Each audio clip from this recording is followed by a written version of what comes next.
Uhuru, and welcome. Today's discussion is brought to you by the African National Women's Organization. ANWO is headquartered in St. Louis, Missouri, and addresses the systemic oppression, exploitation, and marginalization of African Black women across the globe. We fight against economic, social, and political barriers that prevent African women from living free, dignified, and self-determined lives. My name is Zaid Wadisa, and I serve as a membership and recruitment coordinator, and I will be one of your MCs in today's webinar. I will later be joined by comrades later in the discussion. Please be sure to like and subscribe and follow us on our platforms. Our ANWO YouTube is fairly young, so we ask that you hit that subscribe button to help us reach 500 subscribers. And don't forget to share with your network today. This will be the first of many webinars to help ANWO meet our goal of $50,000 to open up the Liberation Center. Today's fundraising goal is $2,500. If you feel moved to donate, you can scan the QR code on the screen and that'll take you directly to our donation page. In today's discussion, we will hear from women involved in anti-colonial struggle to be free, with guest appearances from Amanda Wallace, Donna, Denina, and Kettia Pittus. So without further ado, I welcome the president of ANWO, Yejide Orunmila. Uhuru, comrades. I hope that I can be heard. And welcome so much to our first fundraising webinar of 2025. So I'm going to tell you a little bit about why we're doing this webinar and what the webinar is going to add to it. So the name of this webinar is Voices of Freedom, Anti-Colonial Women's Struggle for Self-Determination. And what we're going to be showing you today, or what you're going to be hearing, is the different ways in which women are involved in the anti-imperialist fight and different strategies to get there, to really chip away at the imperialist monster that we currently live under. Not just because Trump has been elected, but because this is what we live. We live under colonialism. We have to destroy colonialism in order for the world to be free of it. And the way that we do that is through organizing and building, our capacity for our movement. So we are also doing this webinar in tribute to our ANWO Liberation Center, listed at 4617 Natural Bridge Avenue in St. Louis, Missouri. We were able to complete our first phase of work, and I'm just going to show you a little bit about what we've done so far and get you all up to date. Thank you. The African National Women's Organization Liberation Center is an ambitious initiative born from the vision to transform 4617 Natural Bridge Avenue into a vibrant facility. This space, generously donated by the African People's Education and Defense Fund, will become a working-class embassy, a hub for community empowerment, and a testament to the resilience of African people. Located at the heart of North St. Louis, a community deeply affected by centuries of colonial exploitation, our mission is clear: to uplift and empower. We acknowledge the stark realities of poverty, health disparities, and violence that plague our community. Our aim is to reverse these trends and create a thriving international hub for African people. But we can't achieve this vision alone. We need your support to bring this dream to life. Your donation toward our goal of raising $60,227 will fund the comprehensive rehabilitation of the property, including crucial steps like installing kitchen and bathrooms, full electrical upgrade, installing new plumbing, repairing the roof, reinforcing decks and fencing, and transforming the front facade. Why should you donate? Because every contribution brings us one step closer to providing working-class African women with a property of their own, a place where they can heal, organize, and thrive. Why are we doing this? Because we are committed to advancing the cause of African self-determination. Our center will provide vital cultural, social, and community spaces that celebrate African people and serve as a catalyst for change. Our vision includes creative and incubator residencies to nurture talent, community childcare to support families, and a safe place site to offer refuge and support. Additionally, as the headquarters of the African National Women's Organization, the center will serve as a national and local organizing space empowering African women and femmes in our struggles against the impact of colonial capitalism. Your support can make a profound difference in our efforts to uplift African women and femmes, empowering those who have been marginalized. Join us in our mission to strengthen our community, nurture resilience, and pave the way for a brighter, more equitable future. Together, we can ensure that the flame of African self-determination burns brighter than ever before.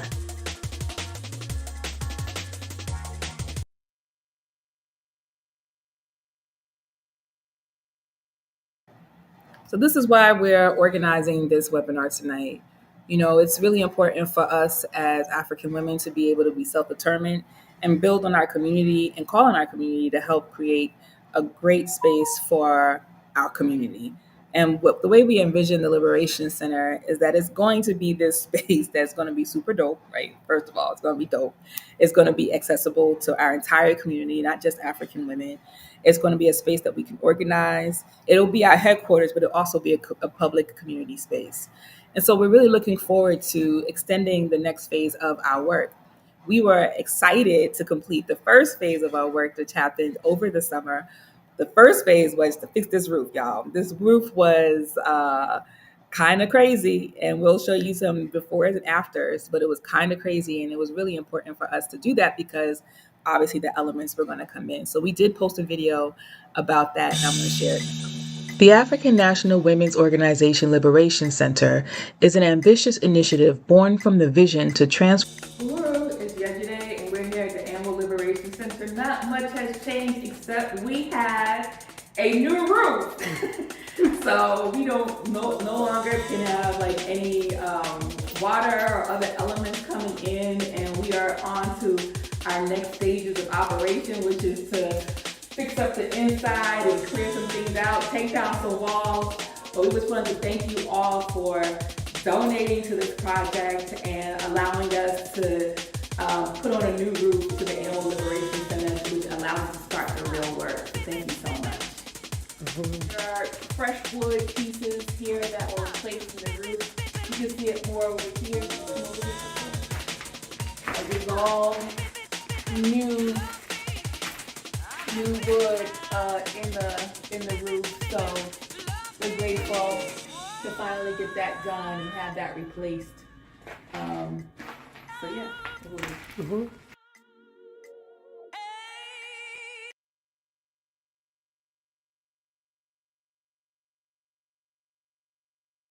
We were lucky enough to work with different contractors, and most that have been associated with the Black Power Blueprint. Black Power Blueprint has been a project in St. Louis that has been initiated by our party in the office of the deputy chair.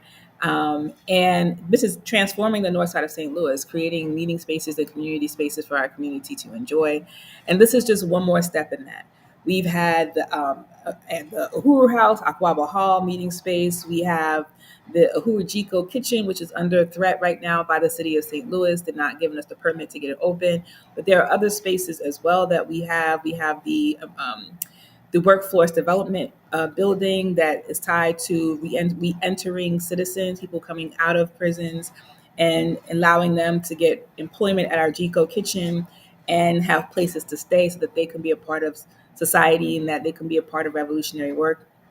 So the Liberation Center is a part of this whole trajectory of transforming the north side of St. Louis, but also it's about creating liberated territory, creating a strip of street where all you see is red, black, and green flags, and you see the community enjoying the buildings that we have recaptured from the parasitic contractors that are in the city right now that are creating these spaces that are priced out of people's pricing points, right? So we have the ability, we have the means, and we also need the community to support these projects too, because they're going to benefit you.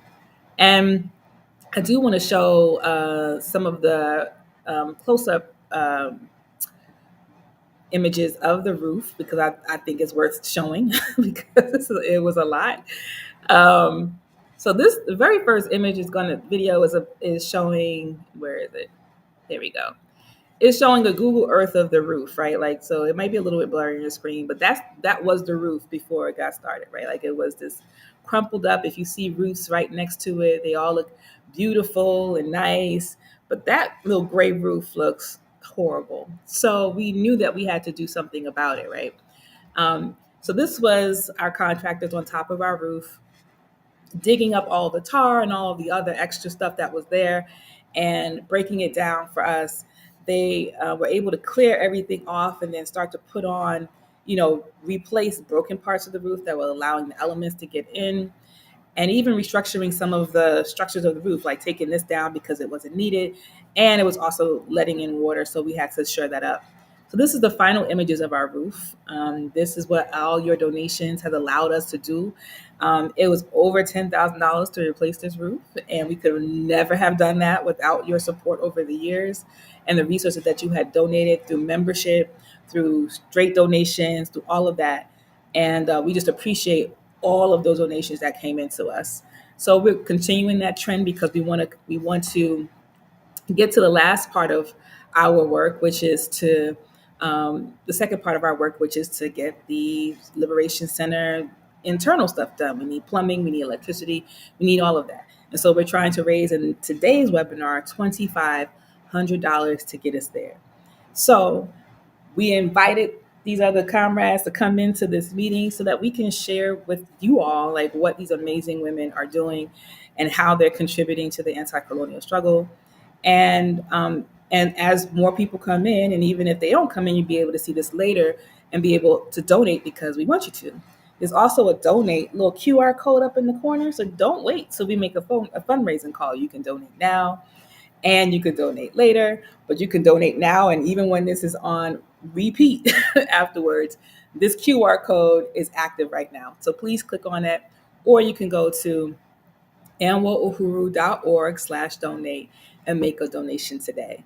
So we'll announce them throughout the program, and we appreciate anything you're able to give. But our goal today is $2,500, and we're struggling to make sure that we can reach that. So with that, I'm just going to hand it back over to my comrade Nicole, who's going to go into our first interview with our comrades. Nicole, you want to come back up on screen? Thank you, comrade. Everybody, thank you, comrade.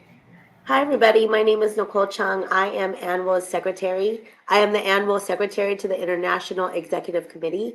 I'm super excited to be here with you guys today. And I want to just quickly introduce our first guest. Her name is Amanda Wallace. She has founded Operation Stop CPS in May of 2021, a grassroots organization that works with families and community partners to resist local child welfare agencies.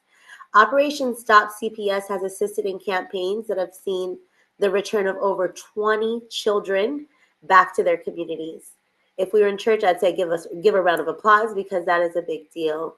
Prior to launching Operation Stop CPS, Amanda was a child abuse investigator for 10 years in North Carolina. Armed with this insider knowledge, Amanda co-authored the Respond in Power Guide, a guide parents and caretakers can use when engaging with the system. Amanda also co-chairs the Black Mothers March on the White House Coalition, which held its first mobilization in Washington, D.C. in 2022.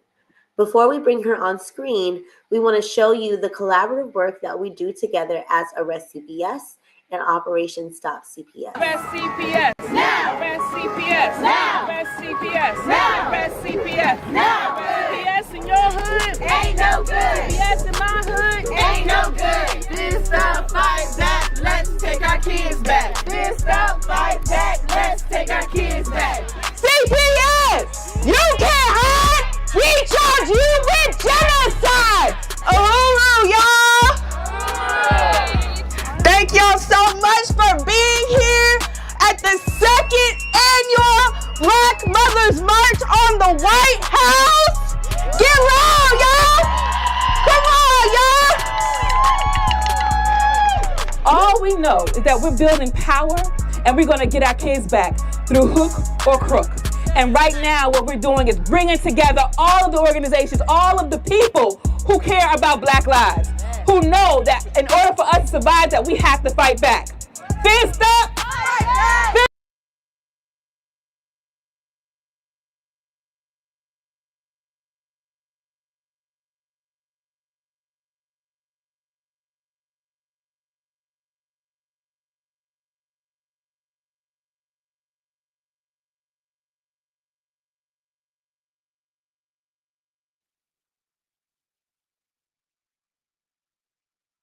Hello. That video, I think the internet is going down, but it brings back so many wonderful memories of the first time I was able to come to the Black Mothers March. And Amanda, I'm just so grateful for the work that you're doing and the work that you've done with us. And I'm just really excited to have you here with us today. Thank you for being here. So if you don't mind, I'm gonna just get to it. Yeah, I just Okay. also just wanted to thank you for the invitation. Definitely shout out to President Yesterday, and then for you and Zai for holding this space and organizing this space. So I definitely wanted to acknowledge that too. Child Protective Services, rather family policing, has its roots in the colonial system of control that has historically torn apart Black and Indigenous families. How does your work with Operation Stop CPS challenge colonialism? Yeah, I mean, we challenge it by acknowledging that that's what we're actually challenging, right? I think that for a lot of people who think of child protective services, and especially if you don't see it as a system of family policing, they see it as this benevolent system, right? This system that is trying to protect children. But how we challenge it is the understanding that this is a tool of state control, right? That this is not anything new. It's not anything that is for our people, that it is actually the harm. The existence of the system is the harm. And it is the reason why, people, African women, right? We can't sit there and fight for the revolution because they have our children, right? Like that's where our mind is, right? And so understanding that again, that this is a tool of state control, and then challenging that through these state systems, these state powers. Here in North Carolina, where I'm located in Durham, North Carolina, the family policing system is a state sponsored system, but it's county administered, right? And so like the state gets the money and it's supposed to create the laws and the power structure for this system, but each county makes up their own policies. They make their agencies make up their own culture. And so how we've challenged it is to really get local, right? Get on the ground and to like understand who is who, and understanding like how like all of these systems are working for each other. And so that looks like showing up to court watch. I remember when we first started court watching here in Durham, it was a whole lot of retaliation, right? They did not want the community to come in because they want to hide what's going on inside of these courtrooms. But the way that we're challenging this is to show up. Like this is a system that is a taxpayer funded system, but you don't want the community, the taxpayers, to come in here and look at what you're doing. If you're really supporting families, why not let people in, right? And so it's again allowing people to challenge that belief, because a lot of people think that if your child is taken away, then you must have done something wrong.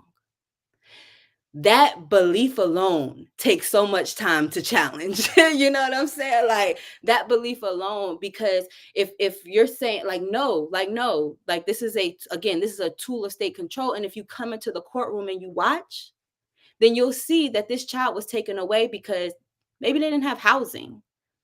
Maybe they ran out of food stamps. Maybe like just all of the other systematic, oppression has reached this family, right? And so if you were able to come into the court, you would be able to see that.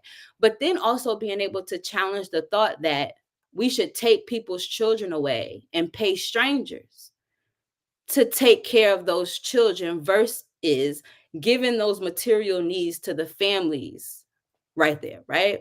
And so I think when people are able to see that, we really are able to challenge the belief in this system, right? The belief. And like you read in my bio, like I believed in this system for a long time.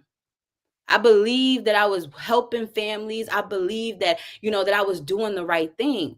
But like, if you actually understand, like I said, like that the very existence of the system, and I'm talking to people today that like might still be inside of the system.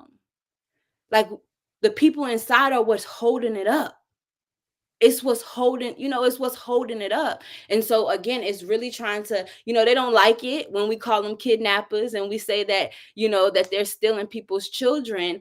But I wish that somebody would have like looked me in my face 10 years before, and been like, yo, this is what's really going on in this system. And so like, that's again, how we're just trying to challenge that, but also trying to challenge the notion that communities can't take care of themselves, right? Like, I think that that's how policing has stayed, harm's going to happen, crime's going to happen, we need the police. Same thing with family policing, right? People think that, harm is going to happen. I want the family policing system to be abolished, and I do not want any child to be harmed. Two things can exist at the same time. Right? I believe that communities can take care of themselves. Villages could take care of themselves.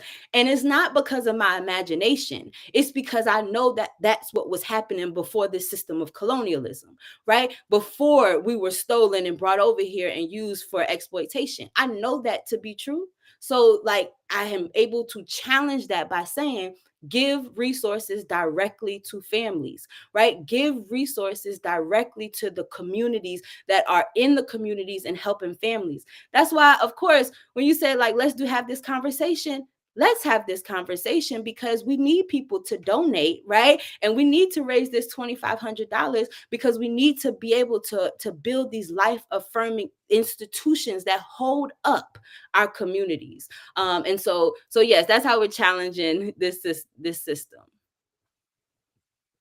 So you really answered my next question.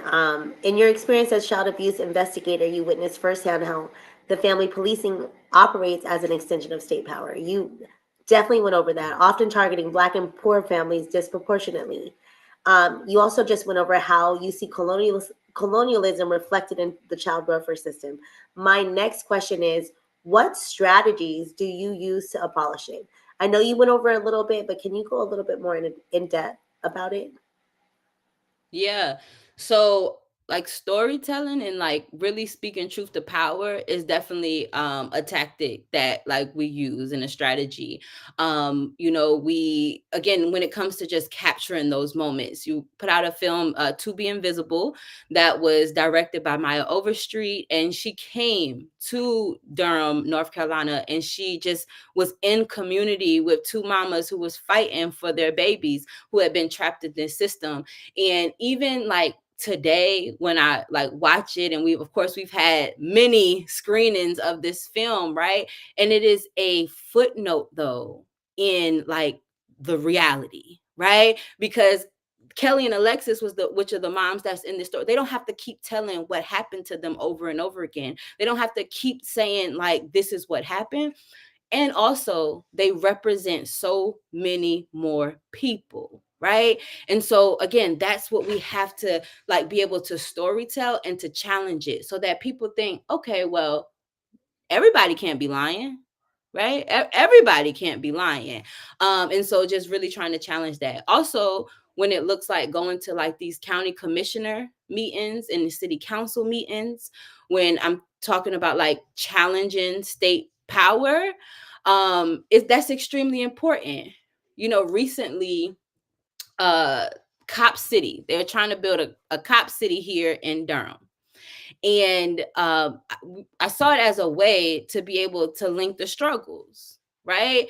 And because we need people to understand that policing is policing, right? Like that's just what it is. But what we were able to do with that is to organize people to these meetings, right? Organize a whole bunch of people to these meetings to be able to put that like on the forefront. And not just with Cop City, we've done it for parents who have been impacted, coming to the county commissioner meetings and being able to like speak truth to power. Also, when it comes to mutual aid, like being able to build mutual aid like for your people is something that like you have to do. And it's not even like, you need like a whole bunch of money for like rent or this and the fourth, but like maybe you need a Uber to go somewhere, or maybe you need to like get some groceries or like those things, like being able to have like some like mutual aid supports for people is also like a tactic. Also bail money. And like we just had a mama that just got locked up like 2 weeks ago. Like people being able to like get out, and not for nothing that people's mind go to, but because she was speaking truth to power and they held her in contempt. But like, if we're gonna be doing this work and we're gonna be challenging the system, and we know that the cage is also a system, I mean a tool of state power, we gotta be, we gotta have the resources to be able to get out, like, and get our folks out if we like really challenging it out. So yeah, that's just what I would say in regards to those tactics. Thank you so much, Amanda. We are out of time. If you have a question for Amanda, please type it in the chat. Questions will be answered later on. Thank you so much for coming today. And the work that you do is so amazing. So amazing. Appreciate being here. Girl. Thank you so much, Amanda. I look forward to the Black Mothers March this year, which will be happening on Mother's Day in Washington, D.C. That's Sunday, May 11th. All right, so as a reminder, our fundraising goal for today is $2,500. If you are listening and would like to donate, please let us know in the chat. If we had 10 people donate $250, our goal would be met. We can take either one-time payments, or you can become a monthly sustainer. You can scan the QR code at the top of the screen or visit anwouhuru.org/donate. Every dollar counts. No amount is too small. We want to get the Liberation Center up and running. In the year 2025, the colonial crisis is only deepening, and we are the solution. So at this time, we're going to do a quick presentation.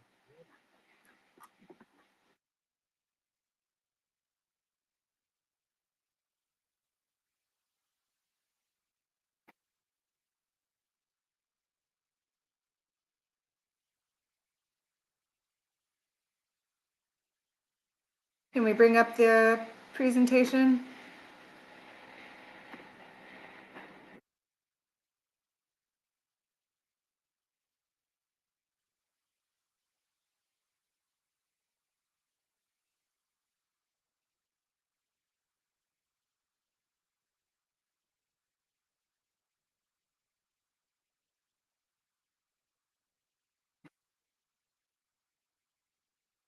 Keep talking, comrade. I'm working on it. Go ahead. Keep chatting. Okay, don't worry. So yeah, like I said, thank you for tuning in. We're going to continue to host these fundraising webinars until we meet our goal. I believe earlier was said that our goal is $50,000, and there's a lot of work to be done. As you saw in some of the photos, we got the roof replaced, but there's much more that needs to be done, and we will need your help in completing this goal. I got it. All right, awesome. All right. Let me get it up 1 second.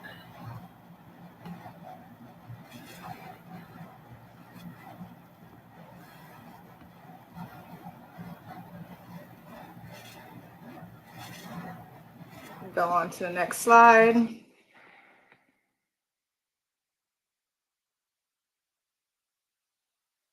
So our struggle against colonial capitalism must be rooted in the actual colonized territories that we occupy. This is the essence of dual and contending power.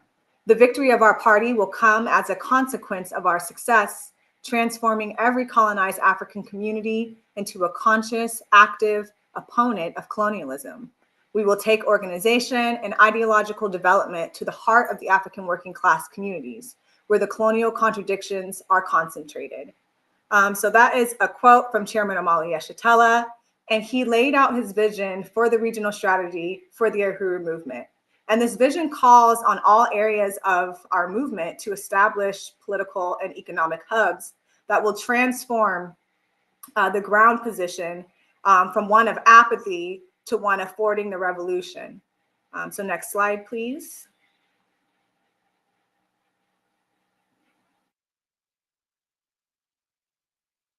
So you will hear several calls for resources throughout today's program. ANWO needs your support to carry out the Liberation Center project. Your donation of resources allows us to continue to do the revolutionary work which is needed to overturn colonialism and win the masses to the Uhuru movement. Next slide, please.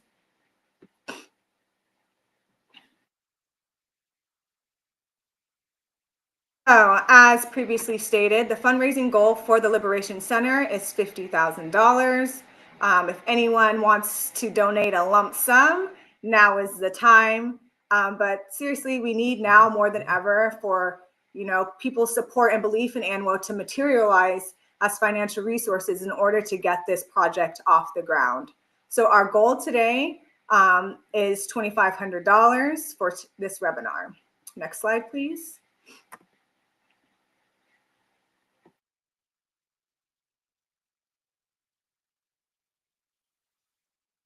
So the goals of the ANWO's headquarters would be, this headquarters would be the face of ANWO. It will be a space for the community to organize African women, a space for our programs, for us to be able to produce and distribute decolonize and our ANWO merchandise. Potential uses for this space would be housing for displaced women and children. As Comrade Amanda just talked about, oftentimes these families are targeted for unmet needs. Another potential use would be our ANWO Cadre School. It could serve as a retail space for our decolonize and our ANWO merchandise, and a place where we can host our Harriet Daughters Book Club. Next slide, please.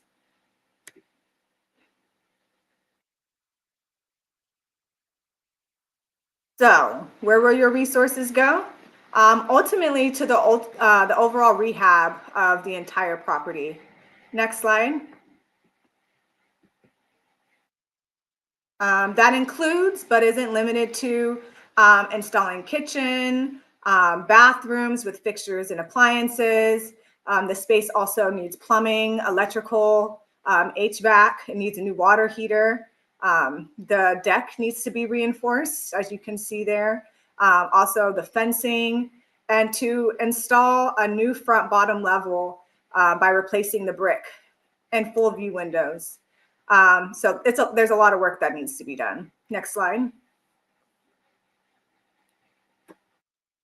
So you can make a one-time donation. Any amount matters. We'll take $500, $100, $25, $5, $10. No amount is too small. Next slide. You also have the ability to become a monthly sustainer. Our monthly sustainers really help us carry out the work. It's consistent, and we know, we can count on our donors to help us get our work done. So go ahead and support the leadership of African women. Go ahead and donate today. That QR code is in the corner. Your contributions will help make this work possible. So I'll be keeping an eye on the chat for incoming donations.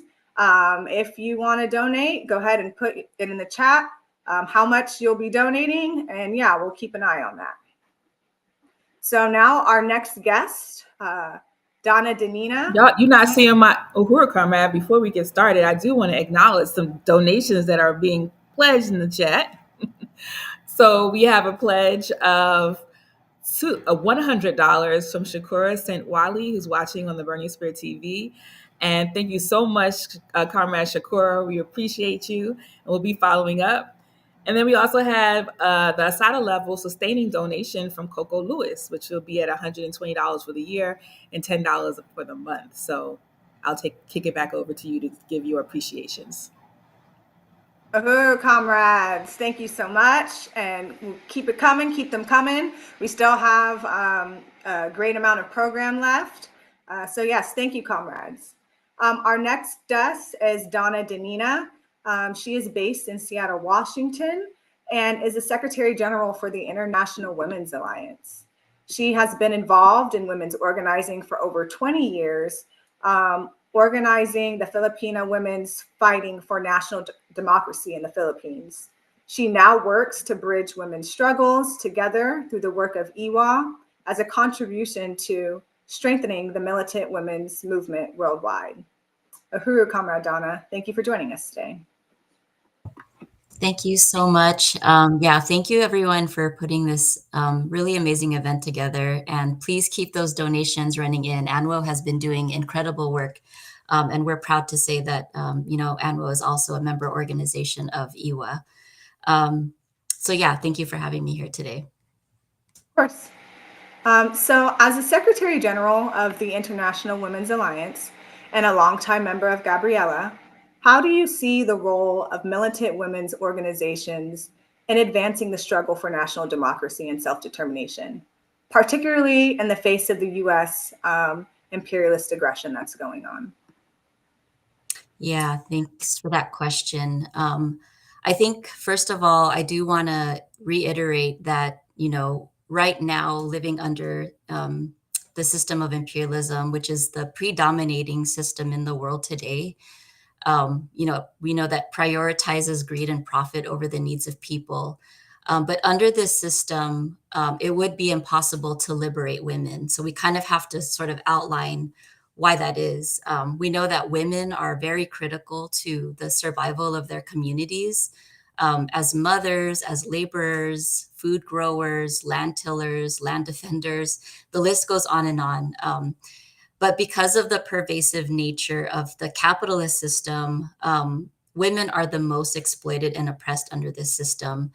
And US-led imperialism uses the pretense to advocate for women's rights, but has transformed women essentially into commodities for labor, both in the formal and informal sectors of the economy. And women are really viewed by even their own local reactionary states as an endless supply of labor to be exploited, either in their own homes or even in sweatshops and fields. So kind of to scale back a little bit and sort of zoom out under this global capitalist system, women make up 75% of those living under less than $1 a day, which is, scraps, right? And out of the 800 million people in the world who are impoverished and going hungry, majority of them are women and children, even though 60% of women are the ones growing food for the world. And now under Trump, we've been hearing and even seeing thousands being deported back to their home countries, scapegoating migrants as criminals and stealing American jobs. But what's not being talked about is why so many people are forced to leave their home countries in the first place. We know that the brutal US-led imperialist system has for decades been dividing and redividing the world for resources, right? Rivaling with their global economic rivals to race to get the natural resources by waging wars and different proxy wars, which of course, women become caught in the crossfires of these wars.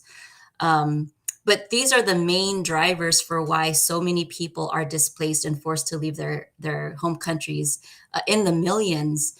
And so majority of these migrants who are, leaving their home countries are women.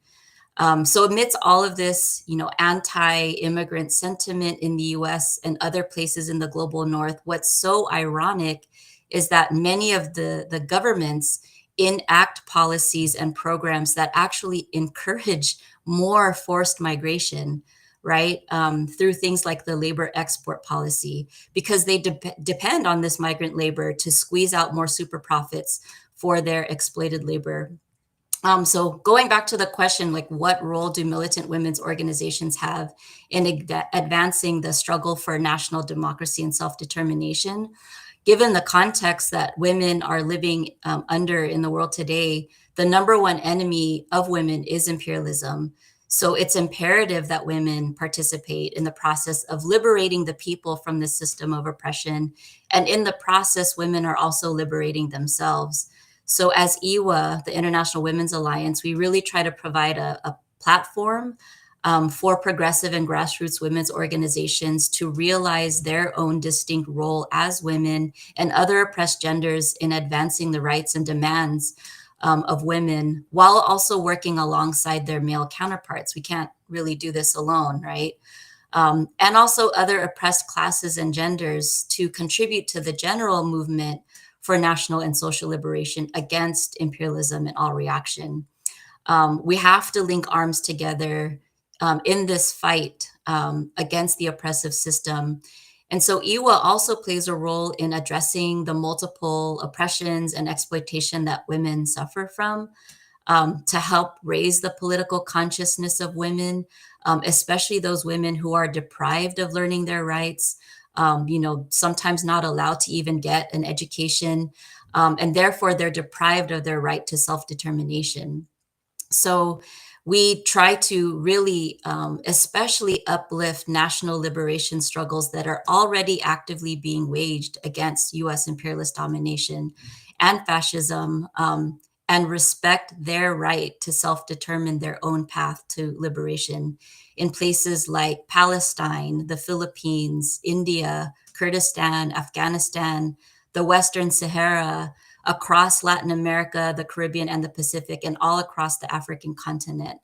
We know that when we contribute to our own national liberation struggles or uplift the struggles of those in the colonies and neo-colonies, we reinforce the strength of the international fight. And at the same time, we weaken the tentacles of imperialism because they rely on, sucking out the resources of their colonies and neo-colonies. We have to cut off their supply of resources, cut off their supply for exploiting cheap labor, and also cut off the supply towards the source of their wealth, right? We know the imperialists amass large amounts of wealth because of this system that has been in place for so long.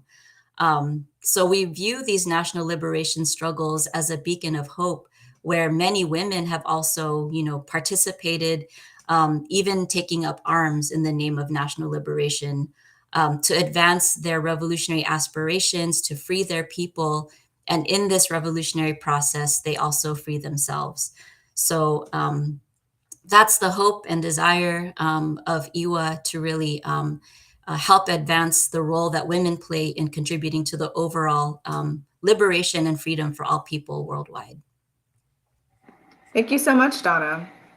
So my next question is, given the increasing attacks on anti-imperialist movements worldwide, how can revolutionary women's organizations like IWA strengthen international solidarity and build a united front against neocolonialism and capitalist exploitation? Yeah, thank you for that question. So we're a global network. It's, embedded even in the name of our organization. So we do believe in weaving together the different issues and struggles of women to the overall struggle of all oppressed and exploited people around the world. We can't really separate, what generally most people are suffering under. And women actually have a very particular experience when it comes to the overall oppression of people under the imperialist system.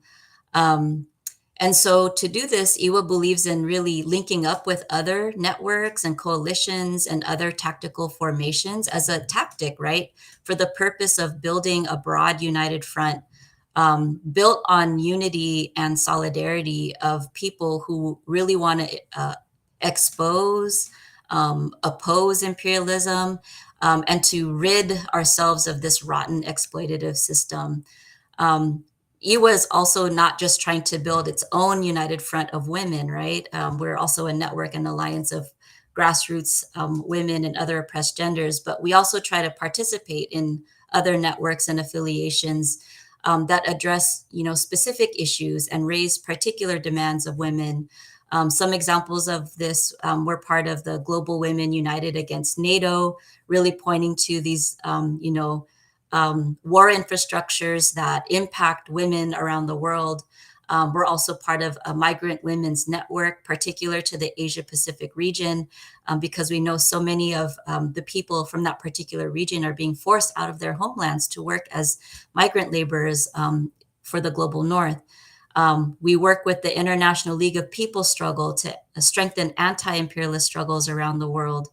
And we're also working with the International People's Front, which is a broad coalition, united front formation that works with different people's organizations, but also political parties and other institutions and even movements that address all of these issues. And I think, the more that we could bring people together in unity, that in turn then weakens imperialism, because we know what we have as a winning factor on our side towards victory is that we have the people on our side. We have the justness of our movements and our issues on our side. And that's the winning factor for us. And that's what makes, the possibility for liberation real. And we will be victorious, right? But we do have to encourage and promote all forms of protest actions, different types of forums, building these liberation centers like what ANWO's doing to provide spaces for people to get educated, to get organized, and to fight back.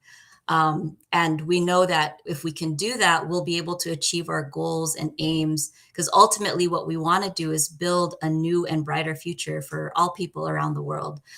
So we have a firm belief that, building solidarity with each other will only make us stronger, the imperialists weaker. We know it's already happening. This, imperialist empire is in a very desperate state, which is why we see fascism growing more and more repressive and intense. It's kind of like,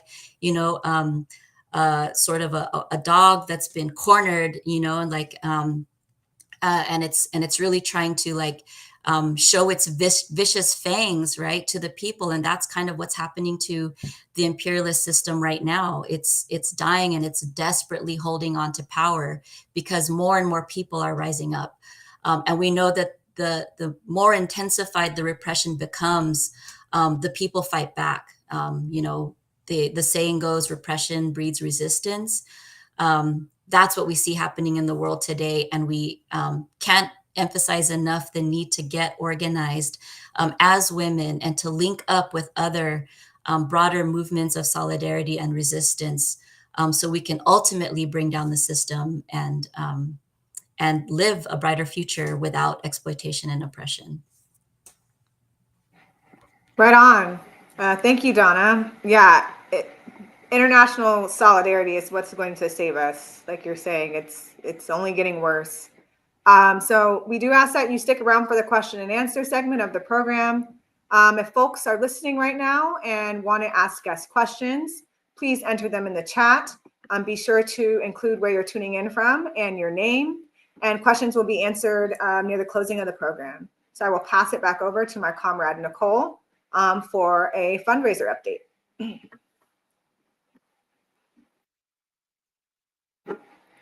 So it looks like we have raised $220 so far. Thank you so much again, Shakira and Coco. Thank you. You pledged a monthly sustaining donor at 10 a month. Thank you. Really appreciate it. And if you're listening and want to contribute to this powerful work, please scan the QR code, which is at the top of the screen. Thank you to the donations that have come so far. And thank you. Oh, we have officially raised our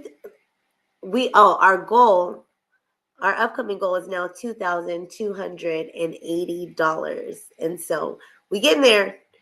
We are getting there. Ooh, I'm gonna jump in, comrade. Okay, comrade.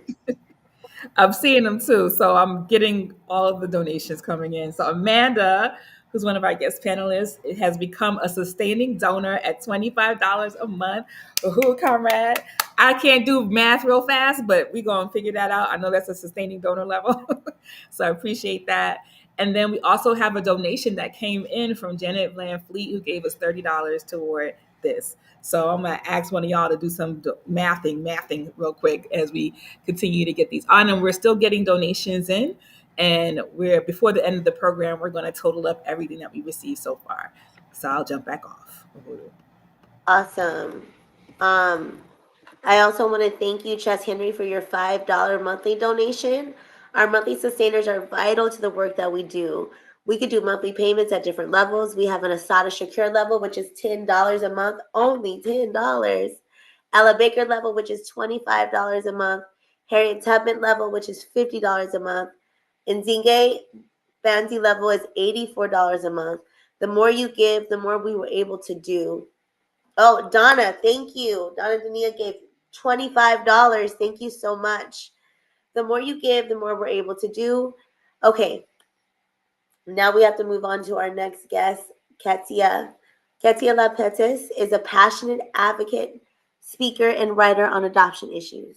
As a mother and an adult adoptee, she draws on personal experience to connect with and empower others in the adoption community. Currently, she is working to establish an organization dedicated to supporting adult adoptees by providing resources, advocacy, and a space for self-discovery and healing. Through her work, she aims to foster understanding, connection, and lasting change for adoptees, navigating their unique journeys. Kettia, welcome to this space.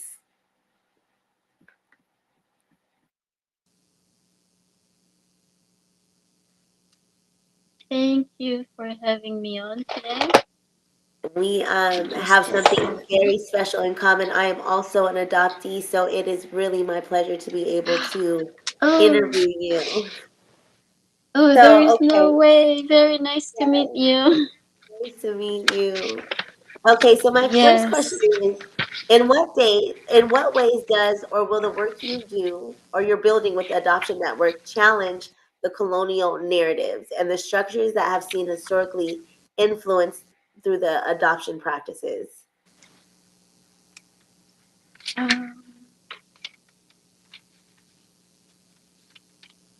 So, in listening to the previous speakers, my work mirrors that of Comrade Amanda and definitely overlaps with the work that the other speakers are doing. I heard words like kidnapping, communities are capable of caring for themselves, and we are capable of caring for ourselves. The work that I'm building in adoption advocacy directly tackles colonial narratives and power structures that have historically shaped adoption practices.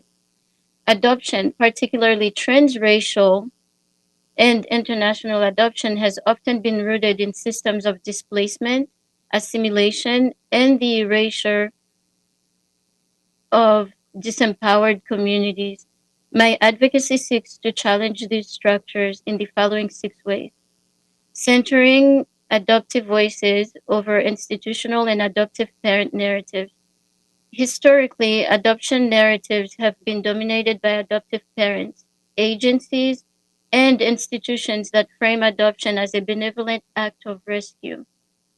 This narrative reinforces a power imbalance where adoptees are viewed as passive recipients rather than individuals with rights, agency, and lived experiences of loss. My work prioritizes adoptee-led discussions, ensuring that policies and practices are shaped by those who have experienced adoption firsthand. Number 2, reframing adoption from a justice perspective rather than a charitable act. Adoption has often been positioned as a solution to poverty, war, and instability, particularly for children from non-Western countries. This framing ignores the systemic inequalities often created by colonial and imperialist policies that lead to family separations in the first place. My advocacy challenges the idea that adoption is saving children and instead calls attention to the need for family preservation, social support, and ethical reform. 3, demanding accountability for adoption-related trauma and exploitation. Many past and present adoption practices have been shaped by exploitative systems that profit from the displacement of children. This includes coercive adoptions, the erasure of adoptee identities, and the lack of post-adoption support. My work seeks to expose and challenge these injustices, advocating for policy changes that prioritize adoptee rights, ethical adoption practices, and reparative justice for those harmed by unethical adoption. And 4, advocating for open records and the right to identity. This is very important to me. Sealed adoption records are a direct legacy of colonial control over identity and heritage, preventing adoptees from accessing their own histories. By fighting for open records, I challenge the structures that continue to deny adoptees their right to personal and ancestral knowledge. This work is particularly critical for transracial adoptees, transracial and international adoptees who often experience forced cultural assimilation. And this is very important to me personally because I do struggle from health issues. And unfortunately, despite the fact that I was under the impression that I had an open adoption, 3 weeks ago, I learned that I had a closed adoption. And so I do not have the right to view the papers and records of my adoption. 5, amplifying intersectional and decolonized perspective on adoption. Colonial adoption structures have disproportionately impacted indigenous, Black, and other marginalized communities, framing their children as more adoptable while ignoring systemic issues like forced displacement, economic disenfranchisement, and cultural genocide. My advocacy intentionally amplifies voices from these communities and works in solidarity with other movements fighting against colonial and racial injustices. 6, pushing for family preservation and ethical adoption alternatives. Instead of treating adoption as the primary solution to child welfare concerns, my work pushes for policies that strengthen families and communities. This includes advocating for economic support, mental health services, and legal protections that allow families, especially in historically colonized regions, to remain intact rather than being torn apart by systemic inequalities. It is important that we build a future beyond the colonial adoption system. By challenging these narratives and structures, my advocacy aims to transform adoption from a system of displacement and control into one that genuinely prioritizes the well-being, autonomy, and voices of adoptees. The ultimate goal is not just reform, but a complete reimagining of child welfare that centers justice, accountability, and adoptee empowerment. Thank you so much for that. You really dove into my next question already, which was how does your advocacy and organization you're building seek to disrupt these systems and create a framework rooted in self-determination and healing? If you could give me maybe 1 or 2 things that specifically speaks to this, but before you do that, I just wanted to share with you, I also had an issue. I came from a closed adoption as well, and got a chance to find my family a couple of years ago because I went on a DNA site. And there are feelings on these DNA sites. That's a whole nother topic for a whole nother day. But I was able to get in touch with my biological family, and it was absolutely life-changing. And so I really wanted to just thank you for sharing your experience, because I don't think it's an easy experience to go through. And coming from someone like you, that I don't have access to my original papers, and I think that it is an atrocity, and I think it's unfair, and it should be illegal for them to keep our knowledge away from us. And so I just wanted to thank you for that before we moved on to this next question. And that's really, how does your advocacy and organization seek to disrupt these systems and create a framework rooted in self-determination and healing?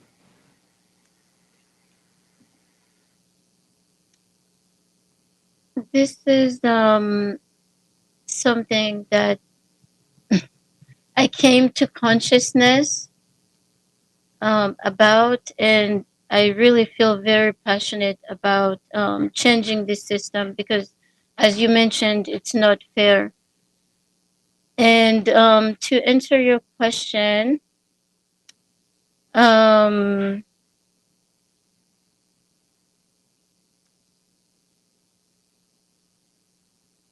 we seek to reject the colonial narrative of rescue, rescue and assimilation. The Western adoption framework frames non-Western and marginalized children as being better off raised by wealthier and often white families.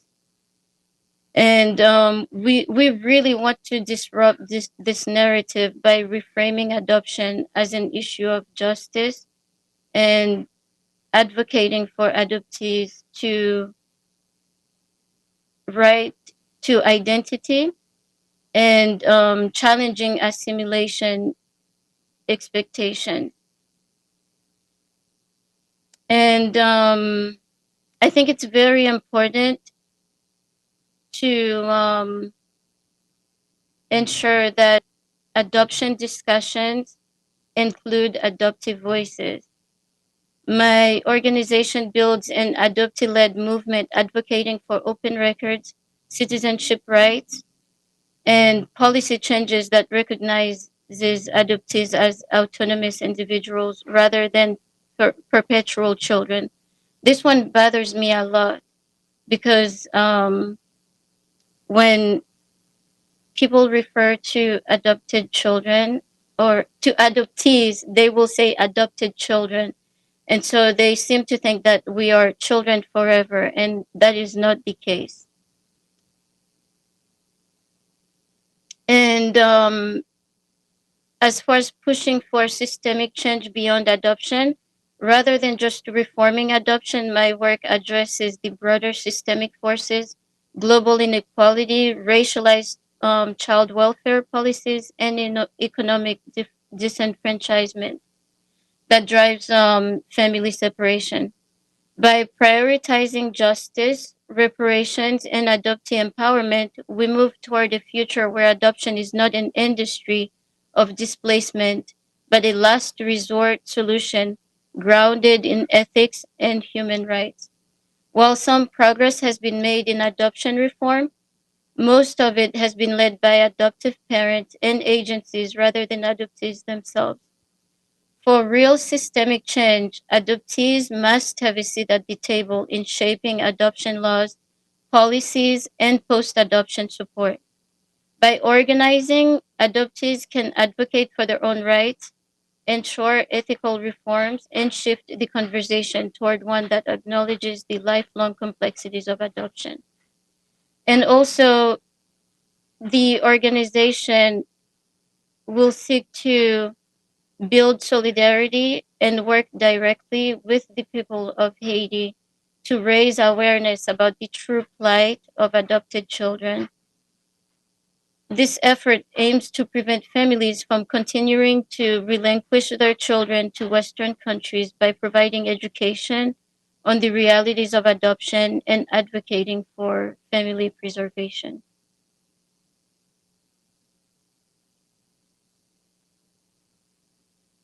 Kettia. I want to say thank you so much for, imparting that wisdom upon us. I don't know too much about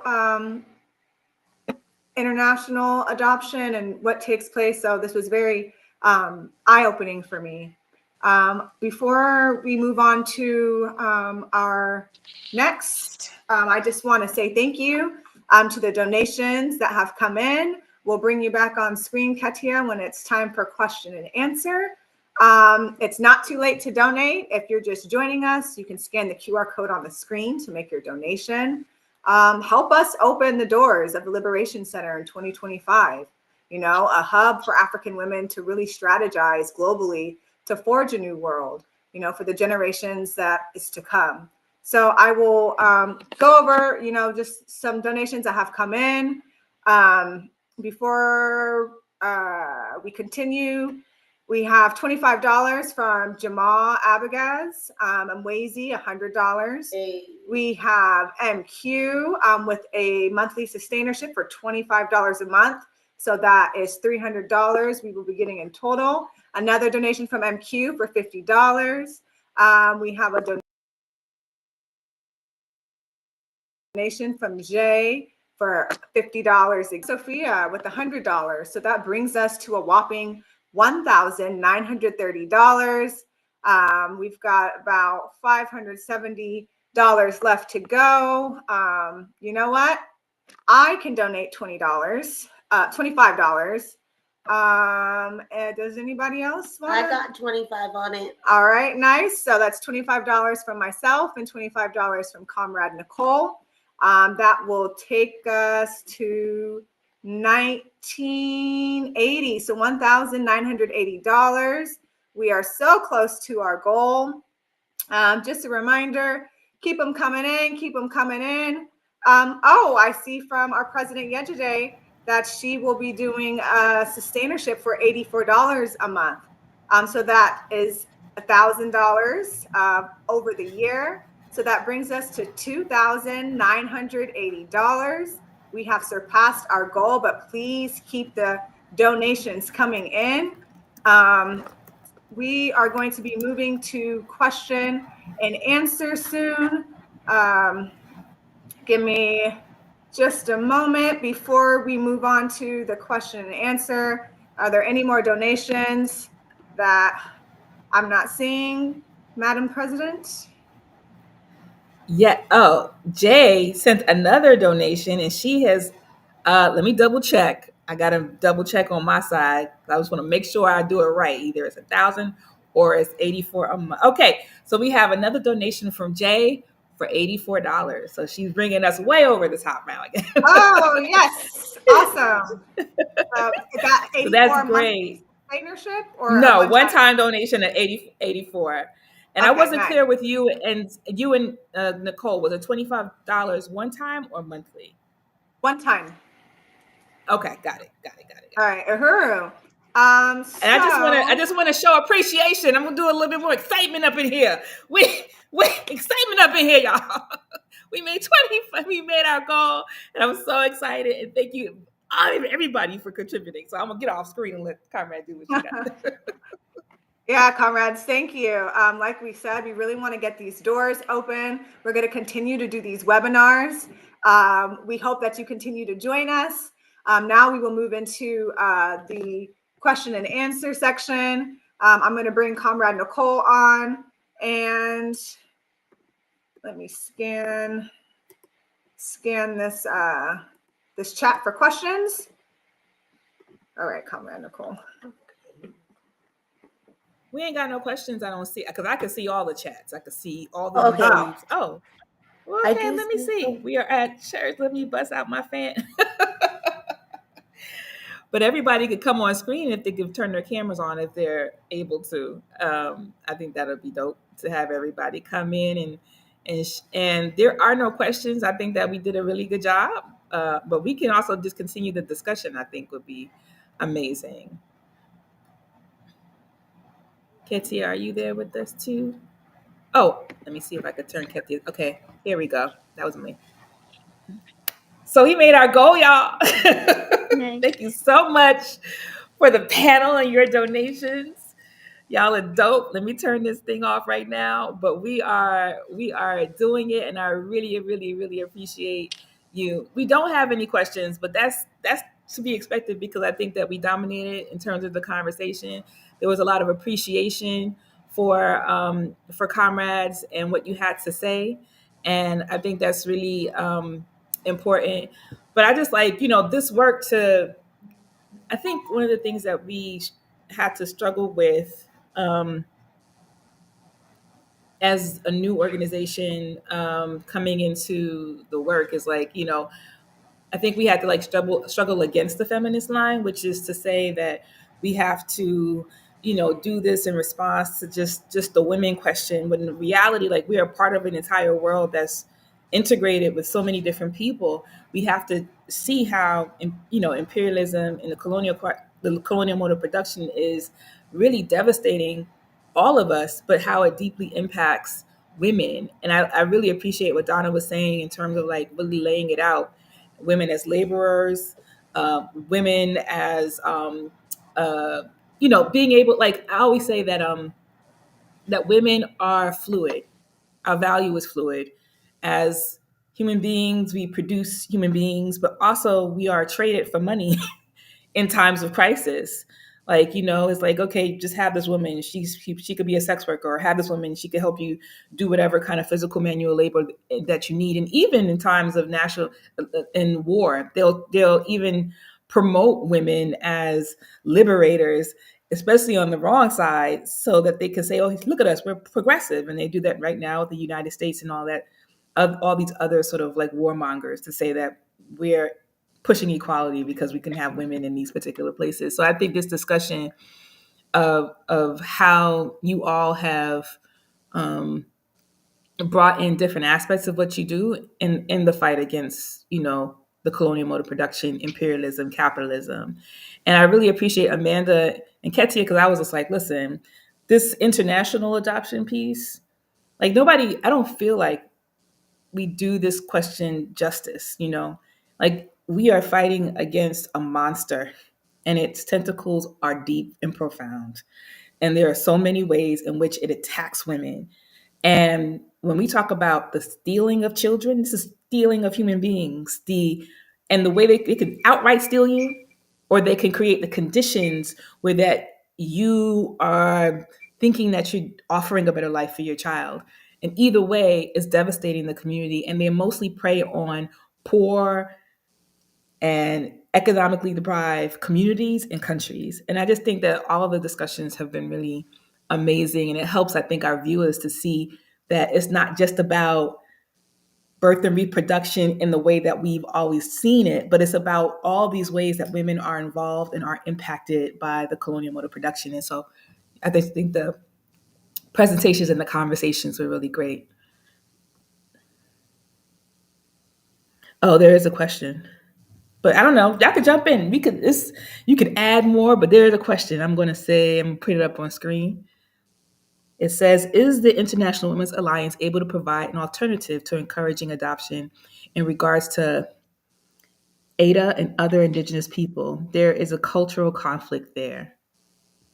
Donna, are you able to respond to that? Yeah, thank you for raising that question. I think the AITA is referring to Indigenous people in the Philippines in particular. I am definitely not an expert, but I know how damaging the adoption system can be when children are pulled away from their home countries and then kind of have to go through life trying to figure out their identity. So I think I would relegate it to those that have more, concrete experience in terms of the adoption system. But I do think there are alternative ways. And maybe one of the things we can do with EWA is to actually draw in those that have had that experience and can offer their insights into alternatives for those Indigenous children that are being stripped away from their people and their culture. Thank you, Unemployed Scholar, for that question. Really appreciate it. That's the only one we have so far, but people should feel free to contribute. Zai and Nicole, you can go ahead and see if you have any questions, any additional questions for our guests based on what their conversation has been. Yes, I want to go ahead and ask Comrade Amanda a question. What can we look forward to in this year's Black Mothers March? How maybe can we tie in this international adoption issue that we're confronted with after some of the stuff that Kettia has shared with us today? Yeah, definitely. Thanks for that question. What we can look forward to is having more states represented this year at the march. And also, and we're talking about this international question, we would love to have not just the United States represented at the march, but other folks coming to this march to be able to challenge this question and to tell their story. Every year at the march, we have people that get on the stage or do throughout the other events during the weekend And I think we need to incorporate that into like to the conversation. And so definitely, just again, my wheels have been turning since having this conversation today. But I want people to understand that the Black Mothers March is definitely more than just a march. It is a weekend to be able to connect and to educate and to bring people together to understand that you might feel isolated in like the harm that your family is experiencing. But we want people to understand that like people are experiencing very similar harms across this country and across just this world. And we want people to come together to be able to draw that truth, to draw that power collectively, to be able to organize for our freedom, right? Like, what tactics are we using here that maybe we could be using over here? What's not working over here that we shouldn't use over here? How can we, again, just build that collective, or, you know, that organization to be able to fight this? Like yesterday said, this is a monster. This is a monster, and us being able to break these lines and silos and coming together is how we defeat this monster. And like every year, we're going to have art, right? Because art says so much more than what the words can say. And so when we're thinking about these love letters, right? Our exhibition this year is called Black Love Rooted in Resistance, because regardless of what this state or what this system thinks they can do, which is take people's children away, take generations to, commit this genocide, they can't take away love. They cannot take away people's love for their children, and they can't take away their children's love for their parents. And so these love letters will be on display. That is very true. Yes, yeah, right.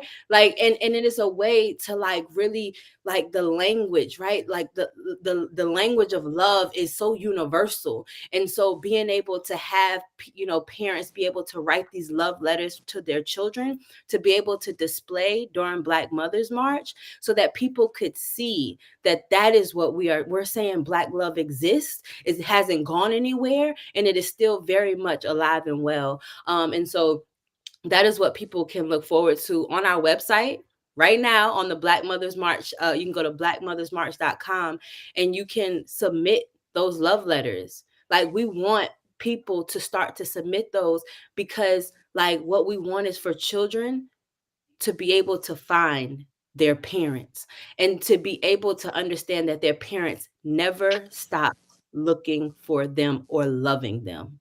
And so, yes, that is what people have to look forward to at the march. And, I just want, again, for people to come together, to connect, to understand that, like, this is, like, you're not alone.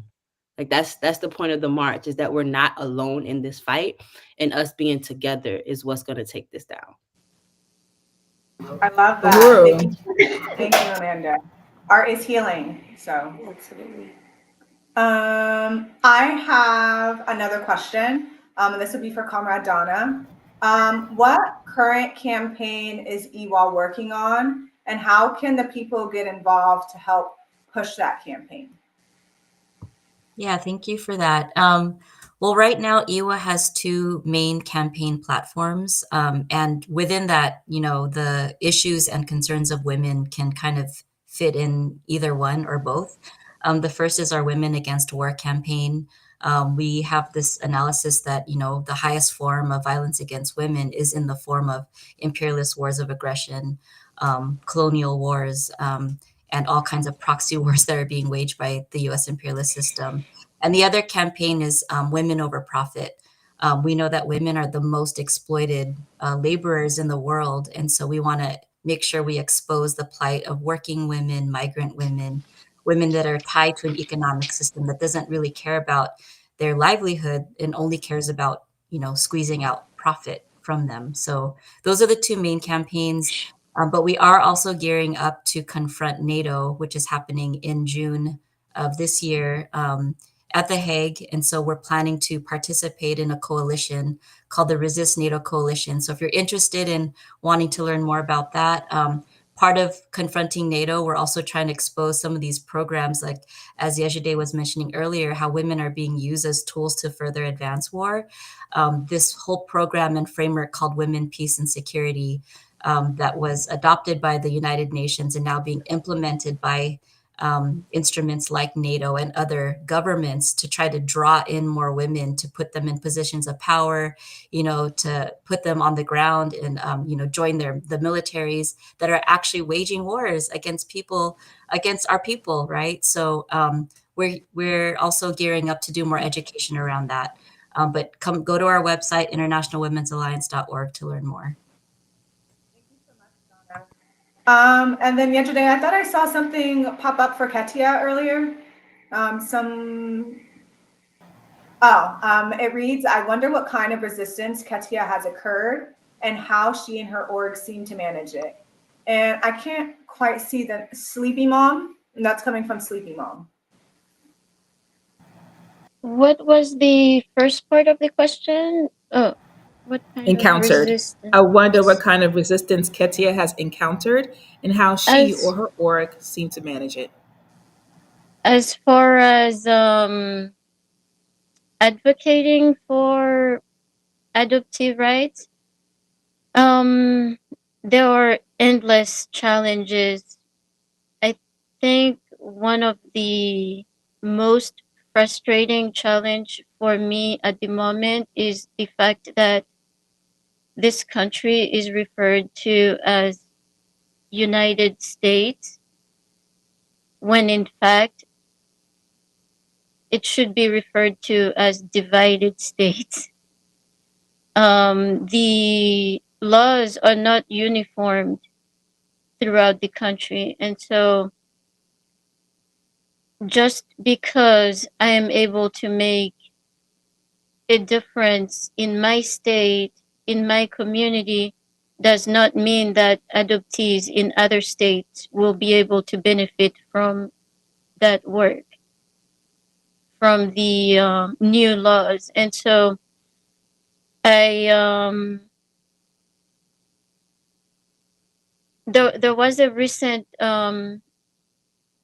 case of two men that took two boys and they sexually abused them, and they were sentenced to 100 years in jail. And so I decided to call the agency that facilitated and finalized the adoption to ask what was being done for the children so that they would have a stable future.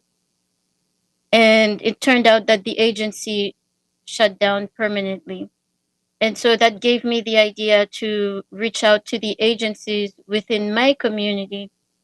And that includes Washington, D.C., Virginia, and Maryland. And a lot of them did not have phone numbers or websites. And I was only able to reach 3 of them by phone to talk to a representative. And so I think that gives hope that things are changing. And the 3 agencies that I was able to talk to said that they do not facilitate international adoption anymore.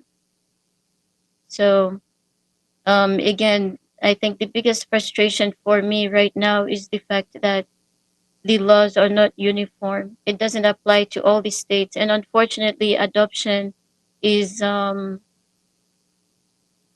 would I say, controlled on the state level, not federal. And it's frustrating that it's not possible to have a meeting where laws can be made and be applied to all the states.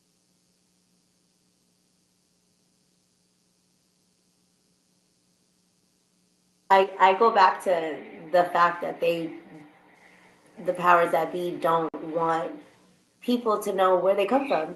That they decide to close information up that's not theirs to close. And it still blows my mind that it's 2025 and they still have closed adoptions. That's wild to me. I think we shine a light too in the Black Mothers March. A couple of years ago, we had one of our adoptees and a former foster youth, but she was also an adoptee, come and tell her story, and it was very, very powerful. And in this year coming, shining a light not just on the system and how it's impacted our foster youth, but our adoptees as well. That's an important voice to give, because we are definitely one and the same. And sometimes we don't even realize it because of colonialism. We will sit with our families and maybe they're good people and maybe they're not. And if they're good people, then most of the time when they're good people, we don't realize that we are really in the trenches still, because there's a lack of identity that takes place that we just don't even understand. And so again, thank you so much for sharing with us your experiences and your story. Very, very powerful. Any other I have questions? a question. There's no other questions, but I'm just sharing some of the comments that are coming up in the chat. And I think I have a question for Donna. Can you say more about, like, especially with the struggle in the Philippines and how that, where do the women come from that are fighting against imperialism? Like, are they from the petty bourgeoisie? Are they from the workers class? Like, where do they come, and why do you think that they're motivated to participate in this struggle? Yeah, that's a very good question. The women who have the most to gain in participating in revolutionary struggle are the women who experience really the brunt of the imperialist presence, domination, and those are the working women and the peasant women in the countryside, especially the women in the countryside, because they actually are part of the majority population of the Philippine society currently. 75% of Philippine society are landless peasants. And so not being able to feed their families, being used as collateral for, these landlord families, like the daughters are literally given up to these landlord families, used and abused and, sexually assaulted for rights to till land, to pay off their debts. And then on top of that, the militarism and aggression by the Philippine military, which is funded by the United States, and their aggression towards the people in the countryside motivates women to do something more to, end the suffering that they're experiencing. So they're really motivated to join the New People's Army. That, in addition to the women in the cities who are also extremely, extremely exploited, no labor laws that protect them really. And so then the petty bee women who are also feeling the brunt, maybe not as much as the workers and the peasants, have to make a decision. They see the suffering all around them. They see what's happening to their country. They see the rape of their women and, by US military soldiers, and they're getting off scot-free, right, with impunity. So it's also the petty bee women have to make a decision. Are they going to join the path of revolution, or are they going to continue to allow things to happen? And so it's across the board. Women from all classes and sectors then decide, once they've exhausted all legal realms, organizing protest actions on the street, utilizing the legal system to try to seek justice. When that's not enough, the only path is through waging armed revolution. And that's what the women of the Philippines have decided to do. And for so long, I've been raised in the Philippine movement, learning about the Philippine women's struggle. That's what really motivated me to share stories like this on an international scale through the International Women's Alliance. And we really need to uplift more of these women that take up the ultimate sacrifice to really, what does it mean to actually fight for liberation in the literal sense? And that, for some, their self-determination is to take up arms against a more vicious enemy, right? So hopefully that helps answer the question. But yeah, they come from all walks of life, but mainly coming from the countryside and in the cities. I appreciate that, because I mean, we are in a time where imperialism is in crisis, but people need to understand that in many places around the world, the armed struggle is happening. The chipping away at imperialism is happening. There is resistance to oppression, and that is taking on different forms, not like where we are right now. We may we are behind, I think, in the United States, right? Where the rest of the world is like F this, let's get rid of this thing that's yoking our neck. But the United States is here, and people are still using the political system to try to move things forward. And for some people, that may be fine. But I think a lot of people are moving toward an understanding that essentially to get, like, we have to get rid of this entire thing. It's not salvageable. And that will take people to the final conclusion. And I'm glad that, Donna, you were able to really communicate with folks that when everything else has failed, when you've exhausted all measures, there is another way. And in order for the world to be transformed, everyone has to make it to that final conclusion. And unfortunately, at this moment, we are not there at the same time. But of course, in the Uhuru movement, our final conclusion is that revolution must happen. You have to destroy this system because it's not salvageable at all. And so I really appreciate all of the comrades for coming on this evening and sharing their work, sharing your analysis with us. I think it's super important for us to have these platforms to talk more about analysis and theory, and if to come from the perspective of women. I think that's super important because I think often we are seen as victims, that we don't have strategy, that we are just responding to things, as opposed to people who are planning to take over the world, like Pinky and the Brain says. Every night we're plotting to take over the world, right? So I just want to thank everybody for donating. I want to thank all of our comrades for being on our panels. We have raised, let me get this final number. Go ahead, comrades. Say it out loud. You might have it in front of you. Our final number is $3,089. So we surpassed our goal for our first fundraising webinar. I just want to say again, salute to you ladies for joining us, and for all of our viewers for tuning in, for commenting, and for believing in ANWO's vision. So hooray. Girl, and thank you everybody for watching. We're going to log out now. Appreciate you. Tune back in for our next webinar whenever we schedule that, so raise more money toward the second phase of the ANWO Liberation Center. So have a great evening. Uhuru, we are winning,